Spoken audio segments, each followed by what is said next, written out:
Hello there, you my tantalizing coconut. Do you know those two guys on TikTok? I don't know if they're on Instagram as well. But yeah, they're such lovely humans. I hope you have had a fabulous week and you're also gearing on for a beautiful new week. It will all go well. If you're experiencing a bad moment right now, don't you worry, it gets better. If you're experiencing a good moment, we love it for you and we hope it does not end. But with that, welcome to another episode of the In All Honesty podcast. And I earlier asked you, what are some of the things that you're struggling with because of the toxic traits that your parents had or still have? Some of the things that they continue to hold on to that just make you struggle in some way. And before we get to all that, I'd like to remind you that there are partnership opportunities on this podcast. Please check the description for my contacts if you'd like to partner with me. And also the Luaman merchandise is still on sale. Please feel free to contact me and make your order through my WhatsApp catalog. That is +254 728 171 059. The details are in the description as well. So I had put out this podcast episode for a while because I was really scared of everything I'd have to tackle in this particular topic. And I feel like it's still not exhaustive and we'll still discuss it in season 4. So season 4, I intend to have like a panel of people every other week when we're discussing the different topics. And some of the topics that have been covered in previous seasons will still be covered in season 4. Okay? Let me take a breath. I literally was hyperventilating. I had to drink water and do breathing exercises before coming into this episode. I'm so scared of how much is packed in this particular topic, but we have to get to it. I know someone has to start this discussion. It has to be said. All of us have to talk about things that we are going through because of things that our parents refused to let go of or things that they did that were honestly just toxic and have affected us in one way or the other. And I'd like to put a disclaimer at this point. Buckle up. It's one of those episodes. It's going to be a long one. And I feel like most of this will just be me reading letters and responses because it came pouring. It rained and it flooded.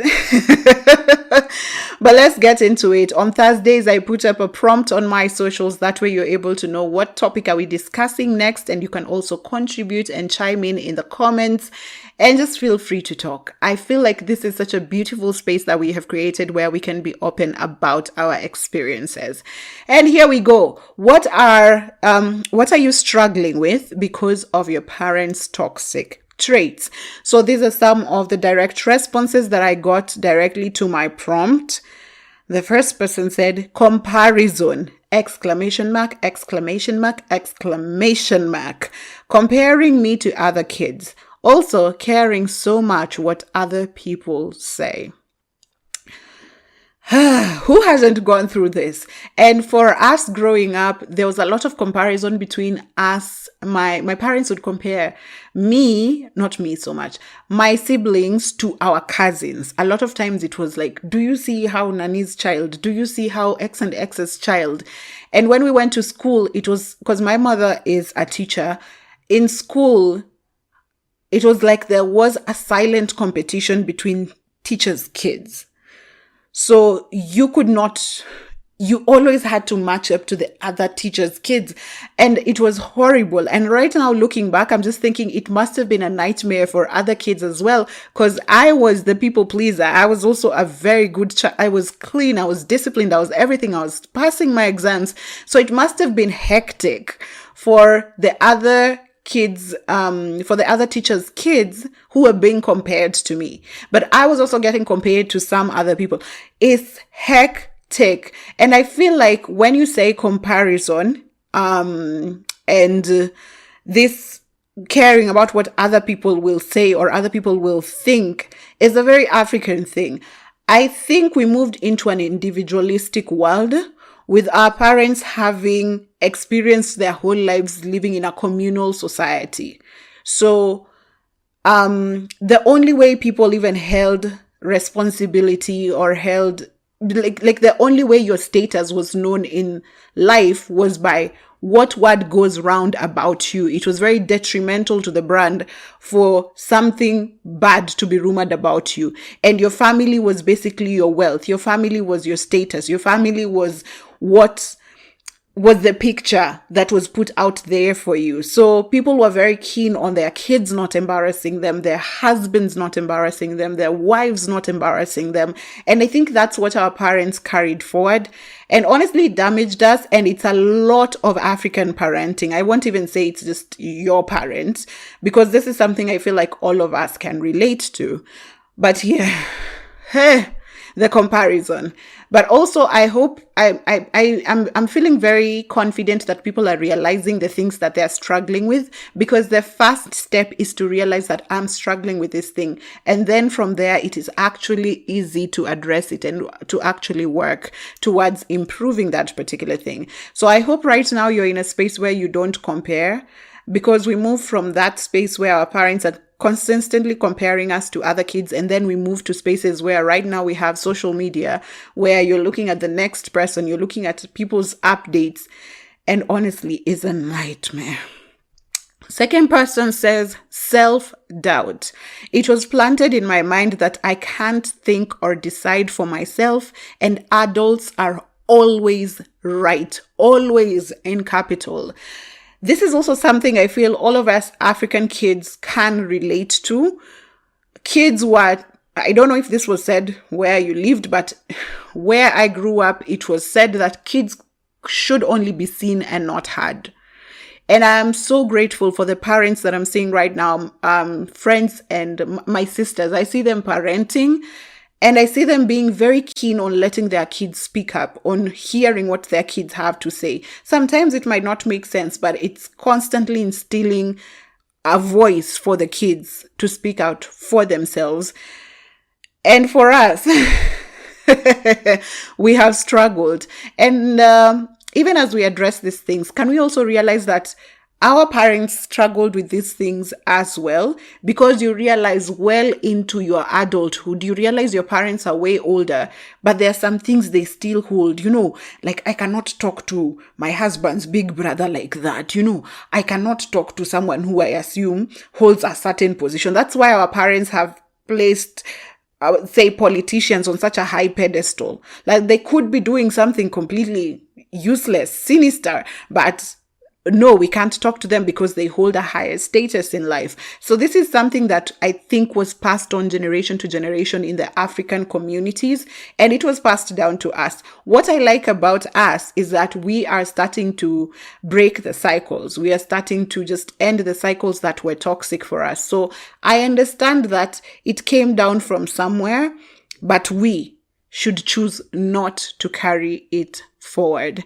So with self-doubt, I hope you're working on it. As I said, the first thing is to identify. You already know I doubt myself a lot. So put yourself in spaces where you speak up, force yourself to do things.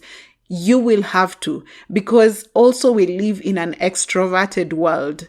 If you're always doubting yourself, if you're always holding yourself back, chances of you making it in this world is quite slim. Okay? Someone else says junk food. We couldn't afford much when younger, and now that there's cash, I drown in them. This is not toxic per se, but we'll discuss this. Traumas attached to the way that we grew up. So this is also scheduled for season 4. And I actually have someone who had the very same concept, the same thoughts. They were expressing the same thoughts on Facebook. I have the response here. I'll also read it. But we'll address this in season 4. Some of the things that you lacked, or some of the ways that you were raised, and now those limits are not there. And then you just go ahead and possibly abuse those things. But in this sense, it wasn't okay. Let's not even get into the idea of having kids in poverty being toxic. So that is a whole topic on its own. But in this case, this is not toxic. Your parents genuinely didn't have. And now that you've worked and you have some money for yourself, you're just drowning in these things that you lacked growing up. And it's okay. We understand. And if it's something that could be, that could harm you in some way, we'll also discuss ways of healing and getting away from harmful practices where we are overindulging in things that we earlier did not have access to. Someone else says people pleasing. Can we all gather under the tree behind the tent? People pleasers. Again, the common way of African parenting created a lot of people pleasers because all of us had to work for the validation of grown-ups. It was either working for your parents' validation or your teacher's validation or the people around you who held or rather were opinion leaders. It was too much. All our lives were engraved towards working for validation, and I understand that. Someone else says, my way or no way. Hated this when I was a kid, and now I've become that person. My people, I am sorry. Guys, let me tell you, this topic, there's a lot of things that we didn't want to be, and now we are. And I remember growing up, I was just like, I don't want to be this person. I don't want to be like my parents. They've done so much damage to me. And now I'm growing up and you catch yourself in moments when you're just like, oh my goodness, that's my mother. Oh my goodness, that's my father. Wait. So as I've said again, the first step is to recognize. You do recognize that this is a problem. And let me tell you, when you're that person who it's your way or the highway, you're a very difficult person to be around. So you're apologizing to your people. But if your people have run out of patience, they might distance themselves from you and you remain without people that you can trust. So for this, I think you should find a way to work on it ASAP, because you're going to lose the people that you like. If you have kids, if you have a family of your own now, I think they're going to distance themselves from you because of this. So this is something that you need to work on ASAP. As a toxic trait, that is not good for you. And you will struggle so much in places of work. You'll struggle in school. You literally struggle anywhere where you have to interact with humans, because I promise you, humans will always have a different opinion, a different way of working with things, a different method. So your whole life will literally be a struggle. So I hope you get to it. I hope you get help, and we're happy here. We're also happy to share and know if there's someone who's dealt with this and how have they become better people, right? Someone else says, saying no without feeling guilty and asking for help. Again, this comes with the people pleasing. So the way we were parented, adults are always right. So this is how we ended up in sexual abuse cases. This is how we ended up in spaces where we were not comfortable and ended up working for relatives or just dealing with a lot because you can't say no. And when you say no, you now feel guilty because you've grown up to think that everyone is entitled to everything that they ask you for. I hope you are working on that. And also asking for help. You could be someone who was either parentified or had to grow up with a certain trauma that made them completely hyper-independent. So with hyper-independence, you have to train yourself. I am still on the journey of learning how to bring down my walls a bit so I can ask for help. I can have people do things for me because I also want to experience tenderness, gentleness, softness. I don't always have to be the one who's in control and doing everything. So I hope you get to that place where you start healing. Someone else says, we nimefikiwa. Sasa, my dad was not raised to communicate, share his opinion, discuss stuff. They were ruled over with an iron fist. It makes me look like a rebel all the time, even when saying normal shit. So I will black sheep my way all the way to the end of time. What even is you have too many opinions? Oh my goodness. So I think this is what our parents grew up with, because I think my dad struggles with the same thing. He doesn't say anything. He'll just go ahead. He does not share his thoughts. And I think I took up after that. My dad does not share his thoughts. He does not seek opinions. He just does his thing. Okay? And I don't know. And the problem with this, again, it's all these things I've read are related, because you were raised in a certain way and others are supposed to be right, and you cannot question things, and you're doubting when you're the kind of person who now becomes a confident person to ask questions, even simple questions like, instead of doing A, why don't we do B? It makes more logical sense. That will get you labeled someone who's opinionated or someone who's a rebel, when the things you're doing are genuinely just very simple things, but it feels like you're challenging the status quo. So that's what I feel black sheep are in the African communities. We're not doing something outrageous out here.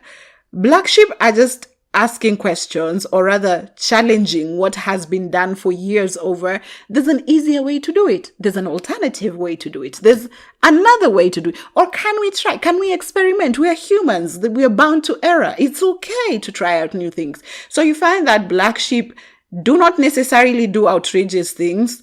They just dared to do something that is not normal. But it doesn't affect anything, really, if you look at it. But anyway, you live your life, baby boo, as a black sheep. Once you get comfortable in that black sheep, it gets crazy. It gets freaking addictive, and you really do not care for the world, and you live your best life over there. Someone else says, my mom is a people pleaser. She doesn't seem to listen when we tell her to stop. This is something parents are struggling with. All our parents are people pleasers, and they do not know. And sometimes we and my siblings try to call out my mom, but she's just usually like, you feel like, and I understand her. It's been 60 years of me living this life, of me believing in this thing. What makes you think that after 60 years you'll come and tell me to change my way of life? What makes you think I can start viewing things in a different way? I understand where they're coming from, and I am the kind of person who I'm very lazy. I lose hope as quick as possible. Quicksand. So for me, I'm just like, it's okay. That old generation can do what they want, so long as I guarantee you can't beat me up. So long as they don't come and beat me up, I'll just go about my way. Whatever is controversial or whatever will cause conflict, I just don't address. It's as simple as that. You're going to come at me with, oh, you need to get married. I just want to address it, because I know conflict is going to arise from this. So I don't know if trying to tell your mom over and over will help, but from my experience, they've lived this life for too long and they just don't see another way. And even if they tried, it's difficult for them. This entire wokeness is new to them. Mental health is new to them. Therapy is new to them. Kudos to kids, African kids who've managed to convince their parents to go to therapy, because I don't even know where that conversation starts. Probably I'll ask my last born sister, who's a bit more audacious, to try and with it with my parents. But yeah. And the last person here says, oh, sorry, not the last person. Second last says, my self-esteem and seeking validation plus pleasing people. Again, people pleasing. It is the way African parents parented their kids. And it's not all African parents. They're like cool parents who we considered cool. And all they did was just not be too strict. They were just logical. But anyway, yes. This will definitely interfere with your self-esteem, but as I have said, at least you have identified what the matter is and you can work towards it. Okay. So I'm really sending out love and warmth to everyone struggling with all the things that we've taken from our parents. They did not mean ill. Okay. Their parents were just outrightly malicious, but our parents meant well for us. It's only that in that journey of meaning well for us, they did not know any better. They didn't know how else to do it. There was no alternatives. There's a way they were raised and they raised their kids like that. And there's a way the world operated at the time and they had to set up their kids for that world. They really didn't know any better. But we expect our parents right now to sit down and introspect and just be like, okay, here and there, okay, this is a new thing. We can try and learn. We'd like a bit of open-mindedness from them right now. So they could have done something that was toxic, but I think what is toxic is if they refuse to have remorse for the things they might have done wrong, or refuse to keep an open mind to trying out new things and changing the way they've been doing things for a while. And the last person now says, the marriage talk. She was so strict in my childhood. Now I am of age. You've put of age in quotes. Now I'm of age. She can't ask me about who I'm dating. She only talks about it in prayer. I pray for my future son-in-law, but we can't talk about it face to face. Hey, yo. The religiosity of Africans is pathetic. Honestly, yeah. I don't even know if I'll handle season 4. I will need a co-host or something. The religiosity, how Africans received religion and how strongly they held to it, and their interpretation of these different religions is toxic. Anyway, this is something that we experience in so many families where your mother or your father is just going to get passive aggressive. They're just going to make some subtle comments about things, but they're not going to sit you down and address you and just ask you, Olive, how have you planned with marriage? So what's going on? Can you imagine this? Surely, can you imagine someone telling you, can we bow and pray? And then you bow your head, you close your eyes, and they start saying, oh, I'm praying for my future son-in-law. You've not seen a son-in-law. You don't know if your child is dating. You don't know if your child is struggling with dating. You don't even know if your child has been married. You don't know. You're praying. You are praying. And after the prayer, you don't even sit down to look at your child and be like, so you've had me mention a son-in-law. Where is the problem? Yeah? I don't know. So let's get away from the joke that is, you told us to stay away from boys and then all of a sudden we're now grown-ups and you want us to bring a husband home. Where from? That's a meme on its own. But the idea of just not even bringing themselves to address it. Hey, your religiosity. Anyway, let me read some some short answers I got before I get to our mail. Some answers were long as well. So I had a mail here that said, these are some of the things I'm struggling with due to toxic parent traits. Number 1, spending money. I find it so hard to buy myself anything nice or splurge on treats, as I grew up with very stingy parents who believed non-basic needs are a waste of money. This is, I think, probably a majority of African homes. I don't know. I grew up with a mom who sometimes splurged, but also was very strict and stingy on money. But I feel like for her, it was the things she wanted to spend on that we would splurge on. It's not so much, I think so.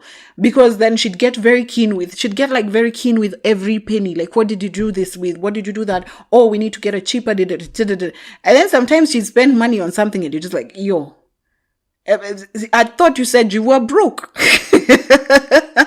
But this is true. A lot of us grew up thinking basics is all we need. You can and sometimes there were basics that were considered luxury. Okay. Like, let's say clothes. You had clothes, but like getting new clothes or newer clothes was considered a luxury. Even if they could afford it, it just felt like wastage. I remember feeling like spending on anything extra is wastage. Number 2, tribalism. My parents have a hate for a certain tribe for no apparent reason, and they tend to assume all of them are violent and live in the slum. I might know this community, but this makes me so angry and uncomfortable when watching news with them. Can we even get into the what is it called? The ignorance that our parents hold. Our parents genuinely still to date believe in some things that are very dangerous. They actually believe the news is telling the truth. And that is something very dangerous because the fourth estate has been weaponized against people and knowledge and progression. So if your parents genuinely still believe some things, and their source of information remains mainstream media, it's going to be a struggle. And the hate for particular tribes is very common in all African countries. In Kenya, is very common. You're going to get someone to marry. Here's the thing. They're going to give you pressure to get someone to marry. And then you're going to get someone to marry. And now they'll have a problem with the tribe of that person who you want to marry, what tribe they are from. Like, I said this episode. We'll revisit in season 4. Okay, guys? We'll revisit in season 4. And number 3, you say, communicating my feelings. Where being in a household where you were not allowed to cry or conversations were always academic makes it super hard for me to communicate in my adult relationships. All of us are struggling with communication, and I have mentioned this, I think, in some episodes where we were discussing romance and friendships. We just don't know how to communicate. And I swear, 90% of the struggles we are facing in romantic relationships and at work, in friendships, could be solved with just better communication. But if all of us were raised with some sort of struggling communication methods, we are all here just trying to be better humans. So as I've said again, for this person, you have identified the things you're struggling with. That's the first step. There is nothing as beautiful as self-awareness. So once you know that, you can catch yourself in moments before you do some things. You can talk to yourself. You can give yourself pep talks before you go for some things. And that will help you over time. Okay? I am so grateful for you for sharing this. Thank you very much. Another mail I got says, hey, my whole life I was taught that sex is a sin, sex is a crime, and having sex is despicable. My mind registered that sex should be feared, and I fear sex till now. I rarely even date because I know dating will lead me to having sex, and that is something I never look forward to. Kudos to people who raised me. I am not normal. Sex education in Africa, it's not even funny. Because I remember I was even just listening to a podcast episode. So I have another podcast, by the way, with a friend of mine, Aloma Abagi. It's called Just Another Podcast.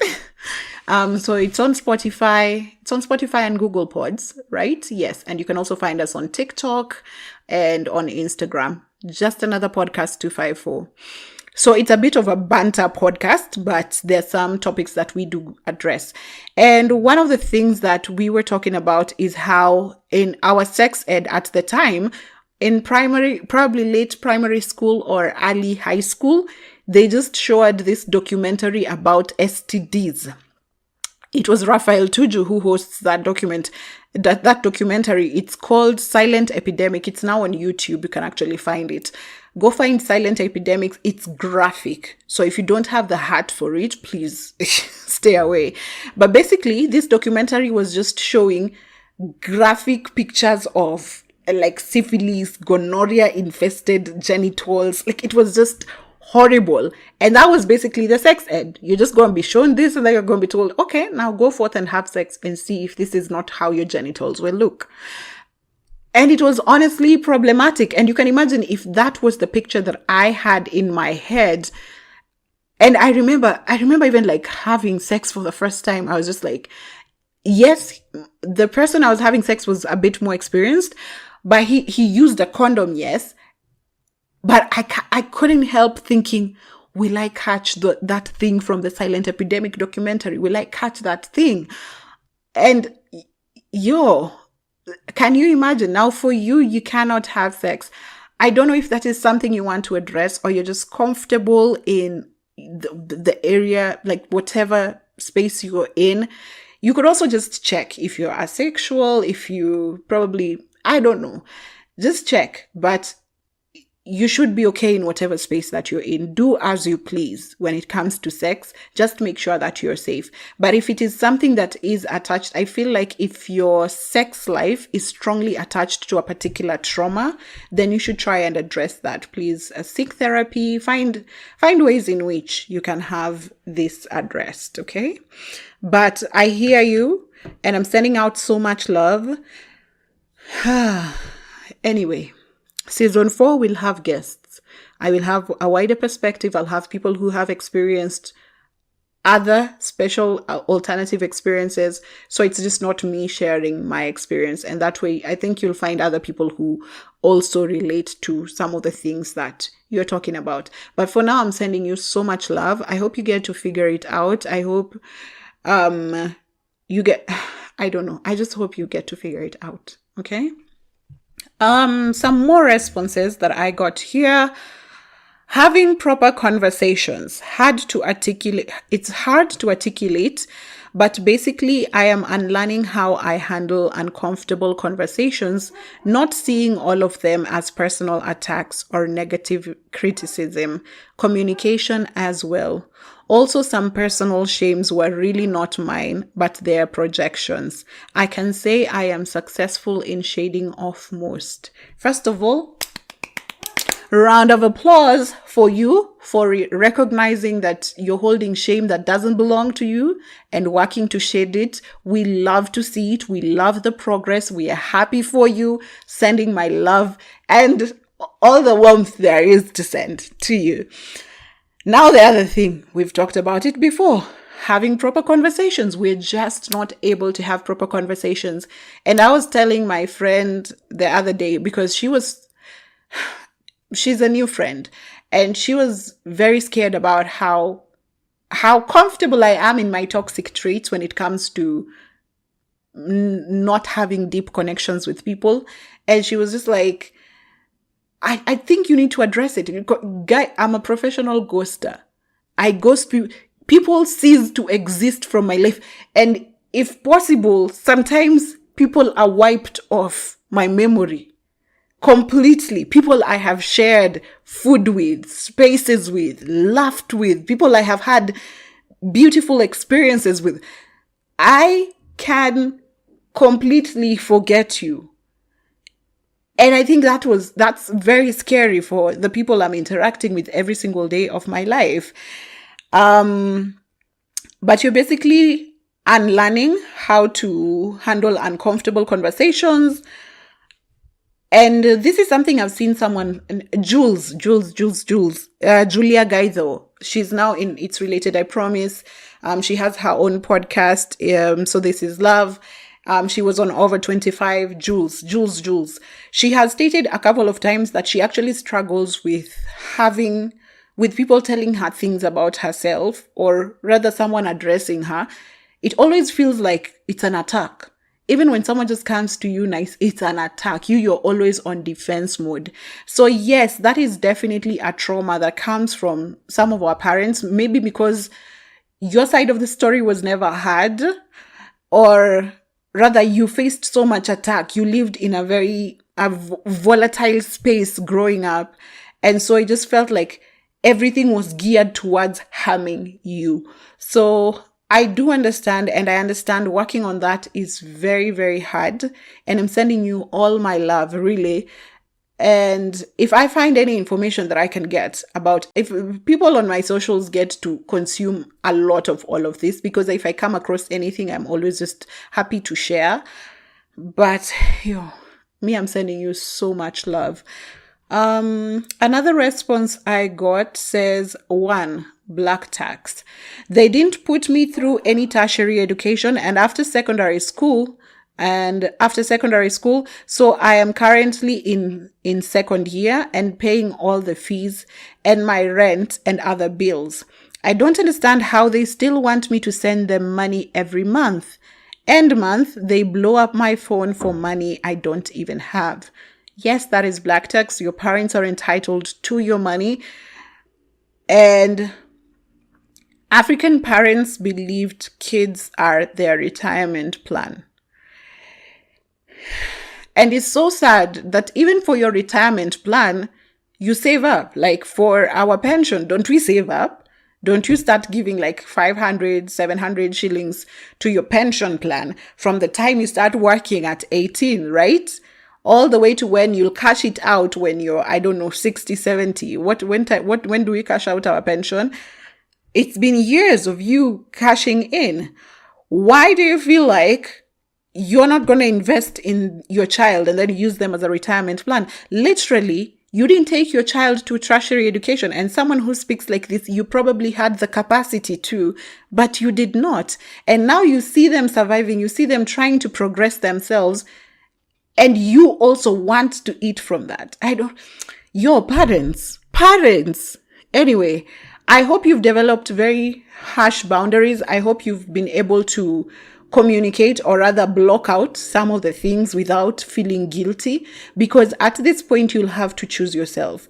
First thing I always remind people who pay black tax is that your parents already lived their life.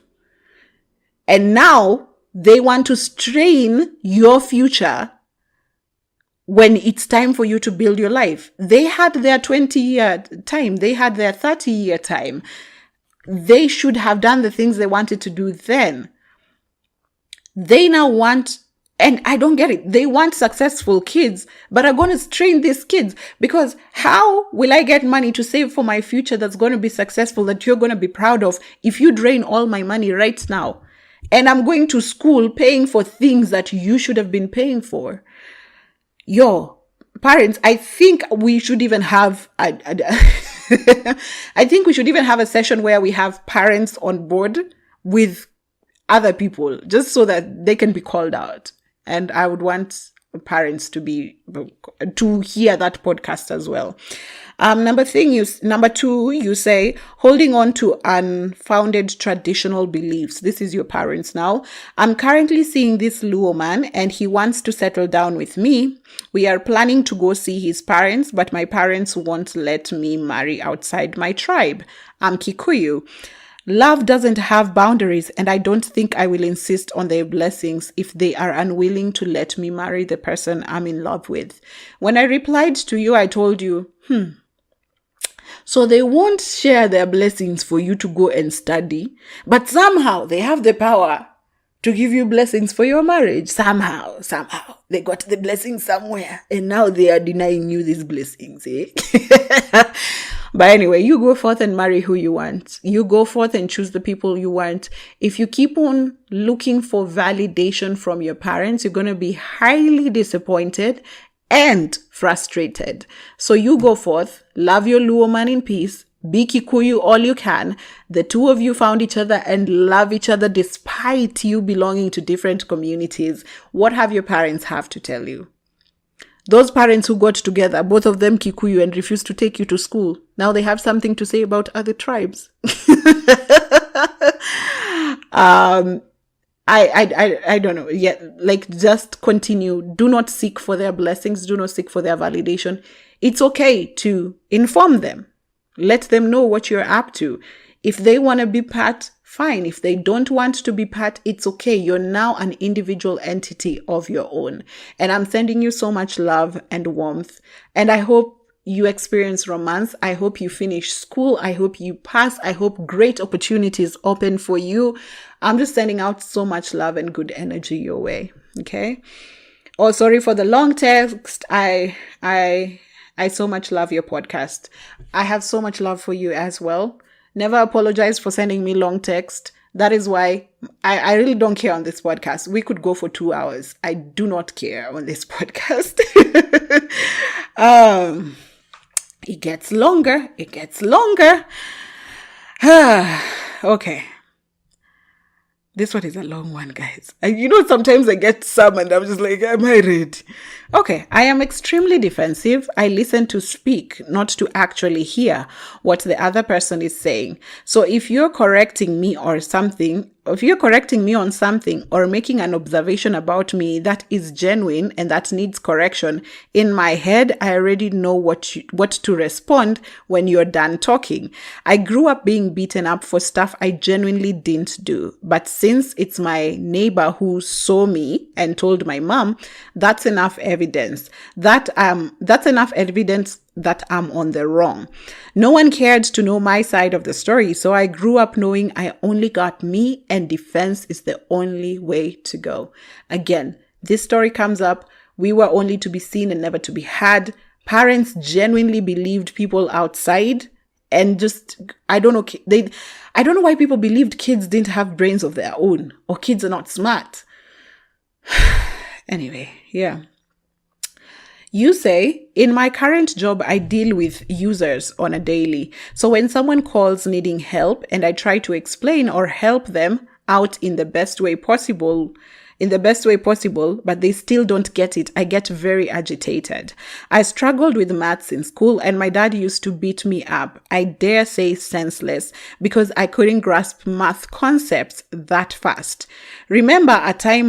I remember a time when our family friends had come over for a sleepover and my dad started teaching us how to read the clock. I was the only one who couldn't read the time on the clock. Safe to say I was beaten severely and made to look stupid before my friends. I've never been as humiliated in my life. Academics was hell. What was with our parents with punishing us when we couldn't grasp something? I remember being so angry. I think I am still to date. I get so angry that I'd get punishments for not passing chemistry, for not passing a certain science, when all other subjects are on the A level. I'm literally A English, A CRE, A math, but this one science, that's like C. Okay, science, chemistry was bad, it was E even. But this one science that I'm failing, you don't even sit down to ask yourself, how come this girl can grasp everything except this one? But you're going to humiliate me for this particular one. Anyway, you lack patience with people as well because of the way you were treated when you were learning. And right now you're dealing with customers every single day. And this is something you have to do. You're in customer care. By the way, customer care jobs is a season or a podcast on its own. What I'm grateful for, though, is that I've been able to catch that toxic trait. So when I find myself deflecting, I'm always quick to identify that and call myself on it. Plus, remind myself that getting agitated with a user who is a bit slow in grasping what I'm explaining to them, shouting or getting annoyed at them won't make them understand any faster. Kudos. Round of applause for that one. We love you. We love you for identifying it and working on it. I'm always in fight mode. During the first days of getting to know my partner, he'd always ask me, well, we'll use Novette as my name for context. Novette, why are you fighting me? I was almost, still am, always ready to fight. Whenever I'm close to getting to his house, I can call him and say, nikujie nimefika. in such a harsh tone, you'd think he's done something wrong. Growing up, it's still the same until now. I felt like I'm walking on eggshells. I can never know what I'll do that would put me on the wrong side. I feel like I've never known peace. There's always something I'll have to be fought. There's always something I'll have to be fought about. It's sad that I've still carried that in me. Yani, I'm always ready for war, always armored with the words and what have you, just to keep me safe. And if that's not the, even if that's not the person's intention. Again, we had to be hyper vigilant because you grew up in a volatile environment. You didn't know what was coming at you. And most of the time, what was coming at you was not something positive. You didn't sit around vigilant thinking, oh, today I'll be surprised with chips and chicken. No. You knew war was coming. Someone is going to come in a bad mood and beat you up. Someone's going to come in a bad mood and quarrel you. And I do understand that these are some of the things that we're struggling with as adults. And I'm really extending grace to you. And I hope the people around you can too. And it's nice that you recognize that and you're working towards getting better. And it seems like your partner is also understanding in that sense. And I think something that we have talked about on this episode before is that you need to understand where people are coming from. Therefore, it's easy to be there for them, or it's easy to not get offended. So if I met you and you have such a harsh tone, I would think to myself, okay, maybe that's how she communicates. Who knows where she grew up? So that will not so much affect me in the sense that I'll think, oh, what have I done wrong? But I'll just think, okay, maybe that's how they are. So it really helps when you extend grace to others, because then you don't get to pile a lot of guilt on yourself. And I am glad that you're working on it. Honestly and truly, I am wishing you all the best. I'm sending you so much love and hugs, warm hugs. You will be fine. And I hope the people around you also just get to learn you and get to treat you with gentleness so that even the process itself is easy to now tear down those walls that you put up. But thank you so much for sharing. Another response I got says, an answer to the question on toxic traits from the parents. Mine is people pleasing, lack of boundaries, overstaying in relationships and friendships, and abandonment issues due to daddy issues. This has been a pattern in all my past relationships. Thanks to therapy, I'm slowly recovering. All these are due to daddy issues, a present but inconsistent dad. Haijakuwa rahisi, but I'm slowly recovering.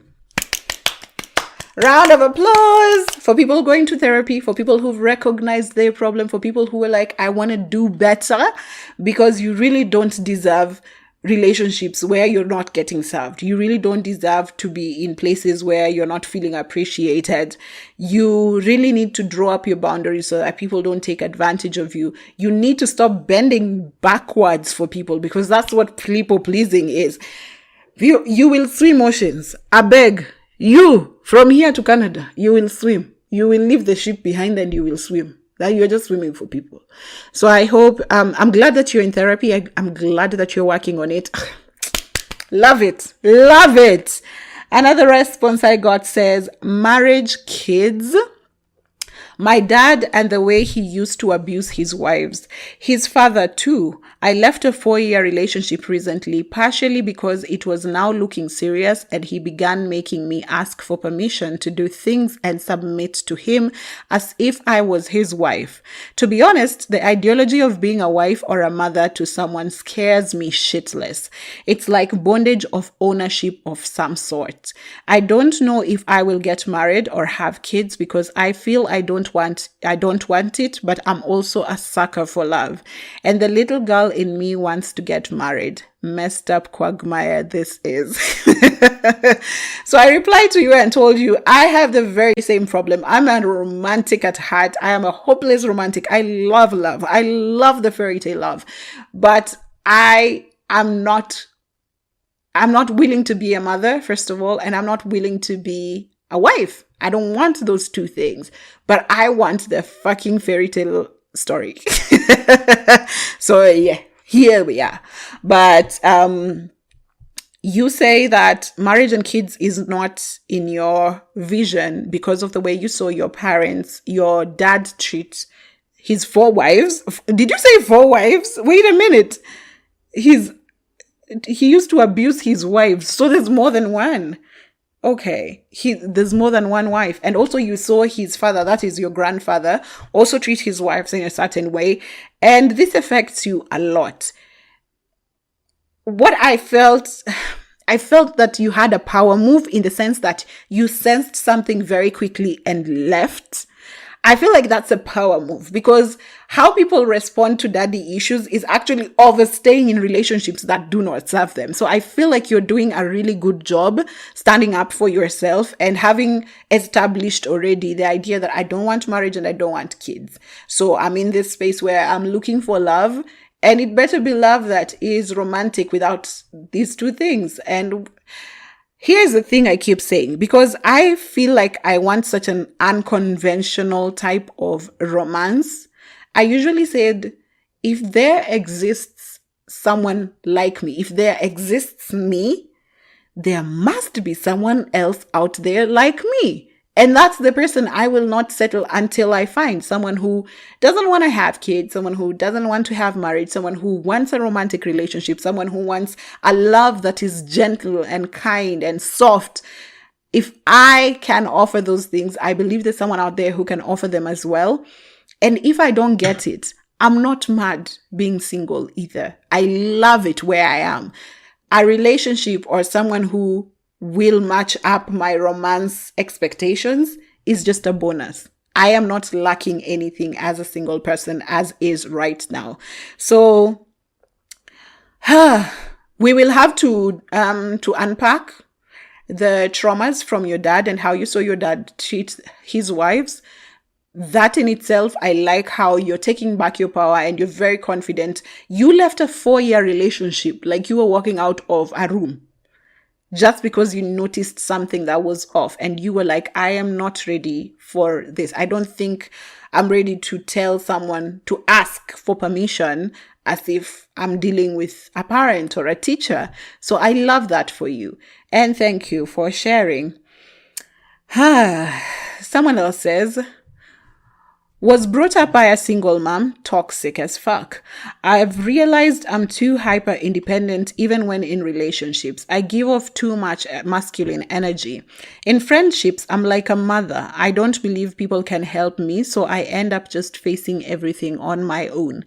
Asking for help is so difficult for me. So when I'm going through something, I just shut people out till I figure out everything.